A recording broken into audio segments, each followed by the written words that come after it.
यूसुफ साहब से ही पूछ लेते हैं कि जनाब जो CBM हुए हुकूमत की तरफ से और TTP की तरफ से, बज़ाहिर यूँ लगता है कि मामलात आगे बढ़ रहे हैं। एक दो ख़बरें ये भी आई कि तातुल का शिकार हो गए। फिर ये ख़बर आई कि जनाब 100 लोगों को आपने जो बड़े जराइम में मुलव्वस नहीं थे रिहा कर दिए। तो इन CBMs के नतीजे में अब कहाँ पहुँचा है मामला, और जो लोग ये कह रहे हैं कि इसको पार्लियामेंट में ला के बाद में गुफ्तगू की जाए, आपकी इनपुट क्या है इस हवाले से? जी शुक्रिया इरशाद साहब। देखिए, पहले तो मेरा ख्याल है थोड़ा प्री मेच्योर हो गया, बहुत ज़्यादा गुफ्तगू हो गई, बहुत सी क्या सराई भी शुरू हो गई इस पे। ये भी खबरें आ गई जी 100 बंदे छोड़ दिए, ऐसी कोई बात। देखिए, अभी तो रियासत का क्या काम है, रियासत ये देखना चाहती है, हमेशा देखना चाहिए कि ताकत के इस्तेमाल के बगैर किसी भी किस्म की थ्रेट रियासत को जो है वो ख़त्म हो जाए और आपके सिटीजन्स का, आपके शहरियों का तहफ़्फ़ुज़ जो है वो यकीनी बनाया जाए। अब हिंदुस्तान, NDS, ये सारे मिल के पाकिस्तान को अंडरमाइन कर रहे थे। उसमें कोई ढकी छुपी बात नहीं है। जो पाकिस्तान के ख़िलाफ़ दहशतगर्द तंजीमें लड़ रही थी उनको वो सपोर्ट कर रहे थे। अब वो सपोर्ट बेस ख़त्म हो गई। फिर वहाँ एक हुकूमत आई जिसने कहा कि हम कोशिश करते हैं कि ये मामलात जो हैं ये एक दफ़ा के लिए ख़त्म हों। तो हमने कहा जी टेस्ट करके देख लें, बताएं। हमारी शराइत वाज़ें, आईन है पाकिस्तान का, कानून है पाकिस्तान का, कोई यहाँ पे दहशतगर्दी दोबारा सोच भी नहीं सकता। आप अपने असला लेके फिरने वगैरह वगैरह जो भी। उसके लिए एक जंगबंदी हुई। क्या मतलब कि 30 दिन मिले देखने के लिए कि मामला किस तरफ जाना है। तो वो जंगबंदी के दौरान कोई रास्ता निकलेगा, आगे बात चलेगी, को खदोखाल समझ आएंगे। तो बिल्कुल बायन तो होना है। ये सिर्फ पार्लियामान क्या, इसमें कबाइल हैं, इसमें वो जिनके डायरेक्ट लॉसेज हुए हैं पाकिस्तानियों के, इनडायरेक्ट लॉस तो खैर पूरे पाकिस्तान का हुआ है। वैसे पार्लियामेंट की नेशनल सिक्योरिटी कमेटी और बहुत से और दीगर पार्लियामेंट के मेंबरान को ब्रीफिंग जो मिली है अभी बिल्कुल हाल ही में, वो आपको मालूम है। सो कॉन्फिडेंस में तो लिया गया है। लेकिन अभी कि ये हो गया, अभी तो बिल्कुल एक शुरुआत समझना चाह रहे हैं कि बात किस तरफ जा सकती। नहीं, ये 100 लोग नहीं छोड़े गए। नहीं, वो अखबारी खबरें थी जी। रियासत ने तो कोई ऐसी बात नहीं की। कोई कहीं ये बात हमने कहा, आप मुझे बताइए कि ये किधर से तस्दीक हुई है इस चीज़ की। अच्छा, यानी तस्दीक नहीं हुई और ये ख़बरें थीं, इससे ज़्यादा कुछ नहीं है। तरदीद कर रहे हैं आप? तरदीद कर रहे हैं कि किसी सतह पे नहीं। बहुत ज़्यादा चीज़ें चल रही हैं। जंगबंदी जो उनकी तरफ से हुई, चीज़ें जो है ना, इसी वजह से साहब उनकी तरफ से जंगबंदी हुई, जवाबन आपकी तरफ से भी तो कुछ हुआ होगा ना? नहीं जी, जो मतलब जो दहशतगर्दी कर रहा है उसी ने रोकना है ना। मैं तो कुछ कर नहीं रहा।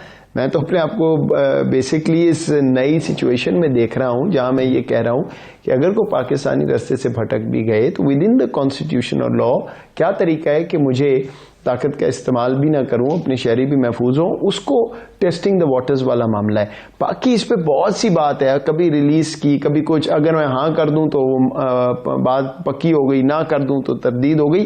सो लेट्स नॉट गेट देयर। अभी इस प्रोसेस को देखते हैं, चलता भी है, कब जाएगा, कहाँ जाएगा।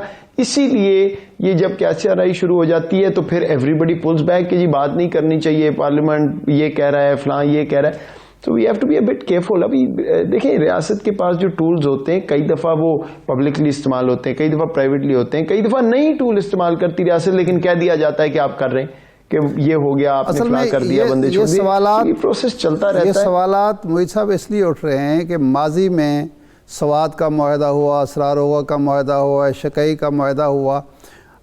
हमारा तजर्बा जो सियासतदानों का है, सियासी जमातों का, हुकूमत का है कि वो तजर्बा नाकाम हुआ। पीपल्स पार्टी ये कहती है कि हमने जो मुआहदे किए उन पर किसी पर अमल दरामद दूसरी तरफ से नहीं हुआ। तो अब तहरीक तालिबान अफ़गानिस्तान यकीन दहानी करा रहे हैं, या हुकूमत अफ़गानिस्तान के जी कोई अगर मुआहदा होता है या बात आगे बढ़ती है तो अमल दरामद भी होगा। तो आप ये समझते हैं, और ये जो जंगबंदी हुई है ये कामयाब रही है, उस तरफ से कोई खिलाफ वर्जी नहीं हुई? देखिए जी, बात यह है कि माजी में हुए बिल्कुल ठीक है, उनके खिलाफ वर्जी हुई बिल्कुल ठीक है। और ये गारंटी तो खैर क्या गारंटी तो प्रोसेस में ही होती है ना, आगे जाके देखते हैं अगर कोई अपने पोजीशन पे खड़ा है, तब्दील हुई है, तो फिर रियासत हरकत में आती है। बात यह है कि पाकिस्तान की रियासत का एक कंसिस्टेंट फ्रेम रहा है कि हर बंदे को हलाक करके आप जंग नहीं खत्म करते, लड़ाई खत्म नहीं करते। हम अमेरिका को भी ये कहते थे, तो यहां बिल्कुल बातचीत हुई, बिल्कुल खिलाफ वर्जी हुई, वो एक फर्क कॉन्टेक्स्ट था। अभी हमने उससे सीख लिया कि कई दफा शायद हमने बहुत ज्यादा ट्रस्ट किया हो और वो बैकफायर हुआ हो, तो अब उतना ट्रस्ट शायद ना करे रियासत। लेकिन इसका ये मतलब तो नहीं कि आप कभी वो रास्ता ढूंढेंगे नहीं जिससे बगैर ताकत के मुकम्मल इस्तेमाल के को मामला हल हो जाए। वरना तो फिर आप ये कह रहे हैं ना कि कहीं किसी से बात नहीं होनी चाहिए, to the last man you keep fighting, और जब सारे इलाकों फिर रियासत कह जी अब मैंने कर लिया काम। सो वो तो लॉजिकल नहीं है, क्योंकि most conflicts end with dialogue. हाँ, भाईएन के बगैर बिल्कुल नहीं हो सकता। क्या ये हो सकता है कि लोकल कल्चर में, पख्तूनख्वा में मैं कह दूं जी बस खत्म हो गया मामला तो खत्म हो जाएगा? नहीं, वहां कबाइल हैं, वहां एपीएस के वालिदैन हैं और इतने पाकिस्तानी, हजारों पाकिस्तानियों के लॉसेज हैं, तो भाईएन तो क्रिएट होगा। लेकिन जब वहां बात पहुंचेगी तो करेंगे ना। अभी मेरे पास कुछ कहने को है ही नहीं आपके लिए, because we just don't know. जी ठीक है डॉक्टर साहब, एक और मामला, अभिनंदन को वीर चक्र अवार्ड दिया गया है, ख्याली कामयाबी, जाली कामयाबी पे ये नवाजा गया है। लेकिन जो सीरियस कंसर्न है कि ये अवार्ड देने से जो डिप्लोमेटिक मैसेज है भारत या मोदी सरकार दुनिया को क्या देना चाह रही है? मेरा नहीं ख्याल इसमें, मतलब दुनिया बेवकूफ नहीं है, दुनिया के पास एविडेंस है। F-16 मतलब सारी दुनिया कह रही है कि ऐसा कुछ नहीं हुआ।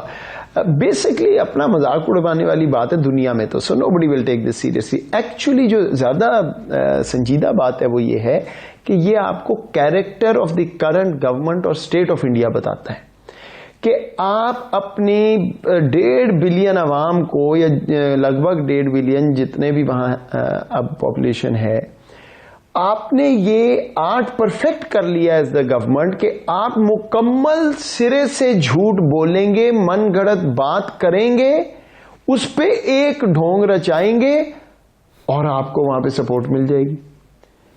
अभी इलेक्शन आगे आ रहे हैं तो ये काम शुरू हो गए, अभी इलेक्शन खत्म होंगे तो फिर बात कहीं और चली जाएगी। देखिए पॉइंट ये है कि इट इज माइंड बॉगलिंग कि किस तरह एक ट्रांसफॉर्मेशन हुई है कि, और फैशिज्म की डेफिनेशन होती क्या है? यही तो है कि आप, मतलब है कि ब्रॉड डे लाइट में एक सफेद झूठ, उसके ऊपर एक चीज बिल्ड करके, और आपके पढ़े लिखे लोग जो हैं वो भी आपको अपोज नहीं कर रहे, क्रिटिसाइज नहीं कर रहे, चैलेंज नहीं कर रहे। क्यों? क्योंकि उनको पता है अगर किया तो पता नहीं सुबह जिंदा भी मिलेंगे कि नहीं। तो देखें, एक तरफ तो मैं कह सकता हूं जी वो ठीक है, दुश्मन मुल्क है, मैं आपको कहता हूं इट्स वेरी अनफॉर्चुनेट। आखिर वहां भी तो इंसान है, उनके साथ क्या ढोंग रचाया जा रहा है। और पाकिस्तान के लिए मैं इसलिए कहता हूं अनफॉर्चुनेट कि खित्ते में अगर इस तरह के मामलात होंगे, फैशिज्म होगा, तो हर कोई उससे इफेक्ट होगा।